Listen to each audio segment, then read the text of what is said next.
Bonjour à toutes, bonjour à tous. Je vous remercie d'avoir accepté d'assister virtuellement en fait, à l'atelier que je vous propose aujourd'hui. Donc, lors du premier confinement, c'est vrai qu'on s'est tout de suite posé la question de comment on pouvait accompagner les commerces de proximité, notamment évidemment ceux qui étaient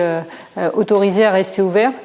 dans le maintien de leur activité et comment on pouvait aussi permettre aux Avignonnaises et aux Avignonnais de pouvoir identifier facilement du coup les commerces qui étaient ouverts à côté de chez eux. Et on a pensé tout de suite à une solution numérique qui est en fait un site commerceavignon.com et qui permet en fait de repérer assez facilement à partir d'une carte globale de la ville, mais on peut évidemment zoomer sur un quartier, les commerces qui sont ouverts. Je peux les faire apparaître là aussi dans leur globalité, mais je peux les faire apparaître par champ d'activité, c'est-à-dire si je veux savoir quelles sont les boucheries ouvertes à côté de chez moi. Et ce qui est intéressant aussi dans ce site, c'est que ça me met en lien tout de suite avec des sites internet que peuvent avoir éventuellement ces commerces, et notamment aussi des dispositifs de type click and collect qui vont me permettre évidemment de pouvoir choisir les produits que je souhaite et ensuite éventuellement aller les rechercher en magasin ou être livré à domicile, puisque l'idée c'était de valoriser évidemment aussi les commerces qui ont cette livraison. La ville d'Avignon, ça fait plusieurs années qu'on est mobilisé en fait en soutien à notre commerce de proximité du centre-ville, qui a eu à pâtir, comme dans beaucoup d'autres centres-villes en France, du développement en fait sur les dernières décennies de centres commerciaux de dimension XXL, avec tout ce que ça peut représenter du coup de fragilisation de ce commerce de proximité, de ce commerce centre-ville. Et c'est vrai que la crise sanitaire, elle est venue un peu rompre une dynamique finalement positive qu'on avait réussi à réinsuffler, puisque grosso modo, les statistiques qu'on avait avant la crise sanitaire, c'était 3 magasins qui s'ouvraient pour un magasin qui ferme, notamment dans le centre historique. Et ça, pour nous, c'était aussi le résultat de toute la politique à la fois de requalification et revalorisation d'espaces de type place, de type rue, qui ont été en plus apaisés. Mais c'était aussi toute la politique d'animation qu'on a voulu mettre en place avec la Fédération des associations de commerçants d'Avignon et qui nous a amené tout au long de l'année à proposer des animations, que ce soit pour les festivités de Noël, mais aussi en lien évidemment avec la dimension culturelle et touristique de la ville d'Avignon, avec une semaine italienne aussi qui maintenant a pris sa place par exemple au mois d'octobre. Donc du coup, l'outil dont je viens de vous parler et qu'on a mis en place dès le mois de mars dernier, il est vraiment un outil de réponse à la crise et de réponse aux périodes de confinement, y compris d'ailleurs, on l'a relooké entre guillemets pour cette deuxième phase de confinement et notamment en le mettant en lien avec les fêtes de Noël. Et on va pouvoir aussi aller sur ce site et sélectionner du coup des commerces de décoration, des commerces de jouets pour les enfants, évidemment les librairies, ce qui n'était pas forcément les commerces qu'on avait mis en avant dans la manière dont on avait conçu le site au mois de mars. Mais l'idée qu'on a aussi, grâce aux outils numériques, c'est d'aller sur des solutions qui sont plus durables, on va dire, et peut-être plus globales dans leur approche. Donc parallèlement à ça, on travaille sur un autre outil qui, je l'espère, sera mis en service début d'année 2021, qu'on a appelé les vitrines d'Avignon, et qui vont permettre, en fait, c'est un outil à la fois de fidélisation, promotion commerciale à l'échelle du centre historique, puisque moi, en tant que futur client, si je vais faire un achat dans un des commerces qui sera référencé dans les vitrines d'Avignon, je vais gagner finalement des points qui vont me permettre d'avoir accès à une promotion qui peut être sur un week-end ou une semaine suivante et qui peut être soit dans le magasin dans lequel je suis en train de faire mon achat, mais évidemment aussi dans l'ensemble des commerces qui vont participer à ce dispositif des vitrines d'Avignon. Et puis l'innovation qu'on a voulu aussi introduire, c'est qu'en faisant des achats et en étant fidèle finalement et en soutien à mes commerçants de proximité, je peux gagner aussi de la gratuité sur les parkings en ouvrage qui sont gérés par la ville d'Avignon, parce que souvent on lie aussi l'accessibilité du centre-ville et des commerces de proximité à cette problématique de facilité de stationnement. Et donc là, du coup, je vais pouvoir gagner des heures de gratuité de parking dans les parkings en ouvrage d'Avignon, donc qui sont des parkings sécurisés. Et puis la dernière chose aussi qu'on souhaite aborder via ce nouveau dispositif, c'est que toutes les animations qui seront proposées par la ville ou par les associations de commerçants seront aussi mises en avant, et y compris notre idée c'est de pouvoir afficher des semaines promotionnelles de manière un peu plus forte que ce qu'on avait pu le faire jusqu'alors, avec un système de tickets gagnants où on pourra du coup gagner des bons d'achat qu'on pourra évidemment ensuite dépenser au sein du réseau. Et pour nous, ça nous semble être voilà, l'outil qu'on n'avait pas encore, que d'autres collectivités ont pu développer là, sur les précédentes années et qui nous a semblé intéressant de pouvoir dupliquer sur une ville comme la nôtre. On est à près de 450 commerces qui sont référencés dans ce site et que je peux donc trouver facilement en un clic. Et en même temps, les statistiques nous montraient que dès le départ et dès la mise à disposition finalement de cet outil aux habitants d'Avignon, ils se le sont appropriés puisque sur le premier confinement, on avait en moyenne à peu près 600 connexions par jour. Et du coup, sur cet outil, on a été accompagné par la Banque des Territoires, à la fois du point de vue, on va dire, de l'étude et la conception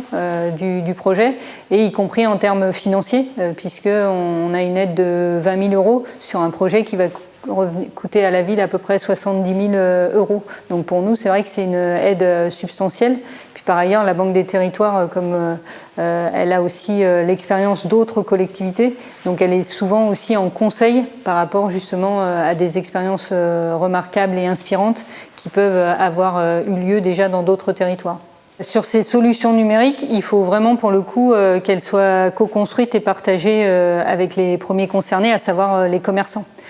Puisqu'il faut qu'eux aussi finalement adhèrent à la logique, par exemple de référencement dans le site, parce qu'au plus ils sont référencés dans ce site-là, au plus ça donne du coup de la crédibilité pour le client potentiel, de pouvoir évidemment considérer que cet outil il est à la fois efficace,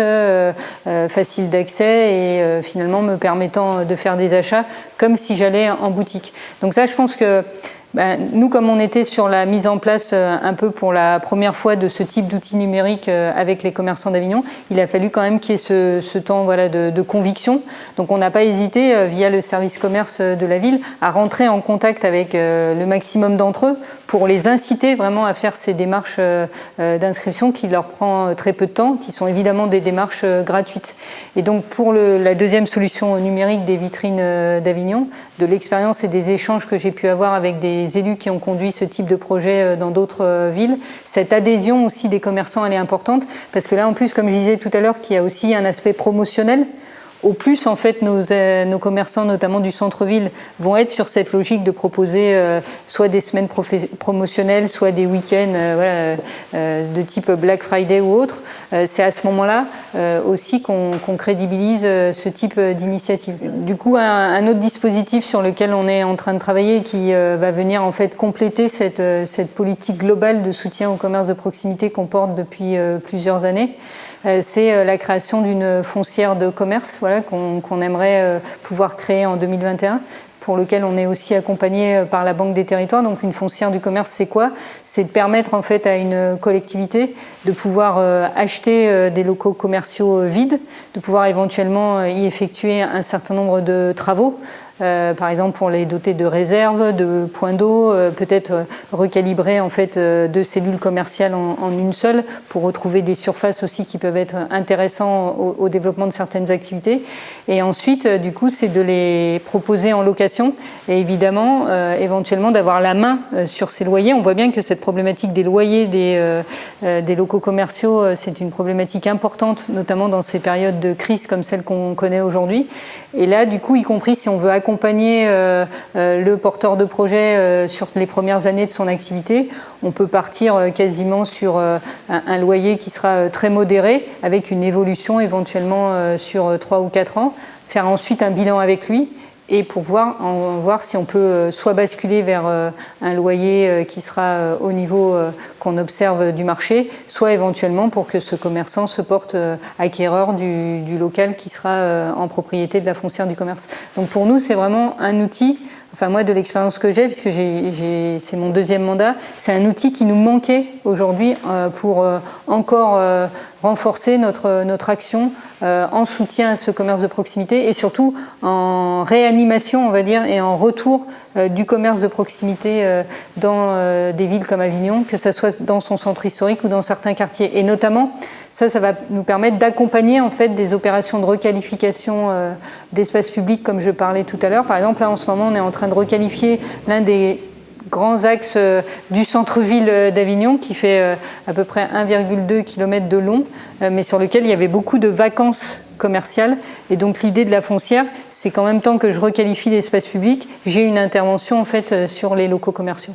Donc pour moi, quand on décide de soutenir le commerce de proximité de manière volontariste, comme c'est le cas de la ville d'Avignon, il faut vraiment avoir une approche globale. Et du coup, il n'y a aucun outil à négliger. Et c'est vrai que les outils numériques, aujourd'hui, on voit qu'ils sont de plus en plus importants à intégrer. D'une part côté des collectivités, mais d'autre part aussi côté des commerçants. Moi, ce que je constate aujourd'hui dans le centre historique d'Avignon, c'est que souvent, les commerçants qui ont anticipé sur cette bascule du numérique en créant leur propre site internet ou en ayant des pages Facebook, c'est eux aussi qui ont été les plus en capacité finalement de résister aux 2 périodes de confinement et de fermeture des commerces qu'on a connus, y compris encore aujourd'hui sur Avignon, par exemple. Il y a des restaurants, certes ils sont fermés, mais ils sont dans le dispositif de livraison de repas à emporter et beaucoup d'entre eux le proposent via des solutions numériques. Et donc c'est vrai que ça permet de garder le lien, je pense, avec le client. Pour nous aussi, ça peut être un moyen de montrer notre solidarité qu'on souhaite apporter à ces commerçants. Et donc les outils numériques, ils sont essentiels dans une stratégie globale de soutien au commerce de proximité. Merci à toutes, merci à tous d'avoir suivi cet atelier et je vous souhaite une très belle journée.